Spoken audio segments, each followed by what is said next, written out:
ಗಳಿಸಿದ ಮತ ಮತ್ತು ಜೊತೆಗೆ ಕಾಂಗ್ರೆಸ್ಸನ್ನು ಪಡೆದ ಮತ ಇಲ್ಲಿದೆ 32,707 ಓಟ್ಲೆ ಗೆದ್ದಿದ್ದಾರೆ.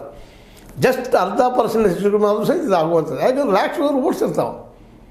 ಅದನ್ನು ಹಿಂದಿನ ಚುನಾವಣೆ ಮಾಡಿದ್ದಾರೆ ಆರೋಪ ಮಾಡ್ತಾ ಬಂದಿದ್ದಾರೆ. ಇವತ್ತು ಮಹಾರಾಷ್ಟ್ರದಲ್ಲಿ ಇದನ್ನು ಮಾಡಿದರು. ಯಾಕಂದ್ರೆ 1 ಕೋಟಿ ಹೆಚ್ಚು ಕಡಿಮೆ ಅಲ್ಲಿ ಮತಗಳು ಹೆಚ್ಚಿಗೆ ಬಂದಿದ್ದು 70 ಲಕ್ಷ ಓಟ್ಗಳು ಹೆಚ್ಚಿಗೆ ಬಂದಿದ್ದು ಮಾತಾಡಿದ್ದಾರೆ. ಈಗ 65 ಲಕ್ಷ ಓಟ್ಗಳು ಕಡಿಮೆ ಮಾಡಿದ್ದಾರೆ ಬಿಹಾರದಲ್ಲಿ ಅಂತೇಳಿ. ಇದು ಎಲ್ಲ ಕಡೆ ನಡೆಯೋದನ್ನು ನೋಡಿದಾಗ ಇಲ್ಲಿ ಸತ್ತವ್ರದ್ದಾಗಿರ್ಬೋದು, ಮತ್ತೊಬ್ಬ ಆಗಿರ್ಬೋದು, ಒಬ್ಬೊಬ್ಬ 4-5ಗಳ ಹೆಸರು ಅವನು ಒಬ್ಬ ಮತದಾರ. ಇದೇ ಸಲ ಒಬ್ಬನಿಗೆ ಒಂದೇ ಮತ ಅವೆಲ್ಲ ಇರಲಿ.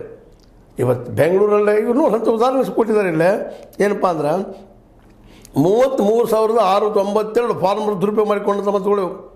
ಮುಂದೆ 11,965 ಜನ ಈ ಇದರಲ್ಲೇ ಬೇರೆ ಬೇರೆ ಅವ್ರ ಹೆಸರುಗಳು ಎಲ್ಲ ಕಡೆ ಓಟ್ ಹಾಕಿದ್ದಾರೆ ಅವರು. 11,965 ಮುಂದೆ 40,000 ನಕಲಿ ಅಡ್ರೆಸ್ಗಳು. ಒಂದೊಂದರಲ್ಲಿ 85 ಮತಗಳು, 80, 90, 100 ಮತಗಳು ಒಂದೇ ಸ್ಥಾನದಲ್ಲಿ. ಇದನ್ನು ಇವತ್ತು ಹೊರಗೆ ಹಾಕಿದ್ದಾರೆ. ಇಲ್ಲೇನು ನಡೀತದೆ ಅಂತೇಳಿ ಒಂದೇ ವಿಳಾಸದ 10,452 ವಿಳಾಸ, ಒಂದೇ ವಿಳಾಸ ಅಲ್ಲಿ ಜನ ಅಲ್ಲಿ ಓಟ್ ಹಾಕಿದ್ದು. ಇವೆಷ್ಟು ಡಿಫ್ರೆನ್ಸಸ್?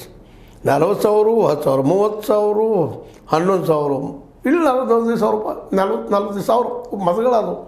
ಈ ಮತಗಳಲ್ಲಿ ಅವ್ರು ಗೆದ್ದಿದ್ದೆಷ್ಟು? 32,707 ಮತಗಳು.